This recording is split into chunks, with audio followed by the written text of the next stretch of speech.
Lumabas sa pagdinig ng Senado kahapon na 12 government digital systems ang kinakailangang i-disable dahil sa kawalan ng pambayad sa cloud server space. Diretsahang inamin ni Department of Information and Communications Technology Undersecretary David Almirol Jr. nakapos sila sa resources at hindi na kinakaya ng system ang dagsa ng mga gumagamit.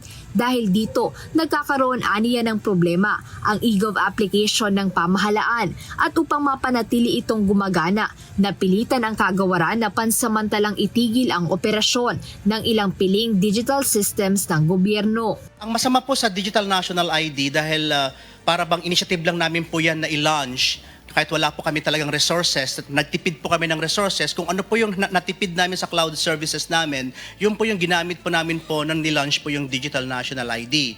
Ang hindi namin ina-expect po, nung nilaunch na po ng mga e-wallet integrators, pati po mga government agencies, nabulunan po kami, Mr. Chair. So, pati po si eGov app nga po, I don't know if you heard the news po, I think 2 weeks ago, nag-down po kami ng almost 5 hours in one day and 6 hours the next day.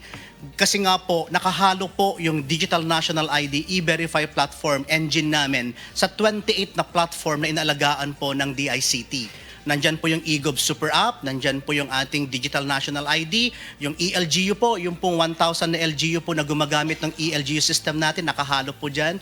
Yung E-Verify po natin, at 28 po, pati yung eGov AI natin, nakahost po yan sa iisang cloud services. So, na no choice po kami, Mr. Chair, sad to say, we disabled po 12 government systems po because... No, is that because wala kayong pambayad ng cloud, ng cloud server space? Opo, yun po yung reality po, Mr. Chair. I mean, that's sorry that's insane to me na magsasara yung eGov because wala tayong pambayad. May pera, obviously may pera naman, no? Si Yusek ni si Ma'am ng DBM nandito. May pera naman yan, obviously. Ayon sa DICT, nasa 3,000 servers ang nakahost sa kanilang cloud services at 95% dito ay mga ahensya ng gobyerno na sila ang nagbabayad ng subscription. Paliwanag ni Undersecretary Almirol, inasahan na rin naman nila na aabot sa 700 times na mas dadami ang users ng nasabing application kada taon. Pagamat mahiling aniya na budget na 500 million pesos sa ilalim ng General Appropriations Act 2025 para maihiwalay ang Digital National ID ay hindi umano nai-release sa kanila ang pondo. Depensa naman ng Department of Budget and Management o DBM na 90% ng appropriations para sa 2025 at 2026 ay nai-release na sa DICT.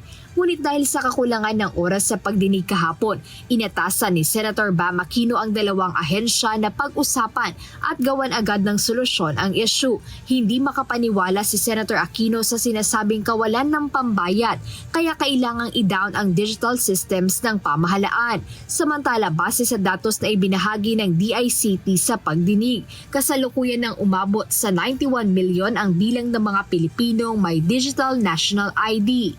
Jedne Resina, humahataw sa balita ngayon.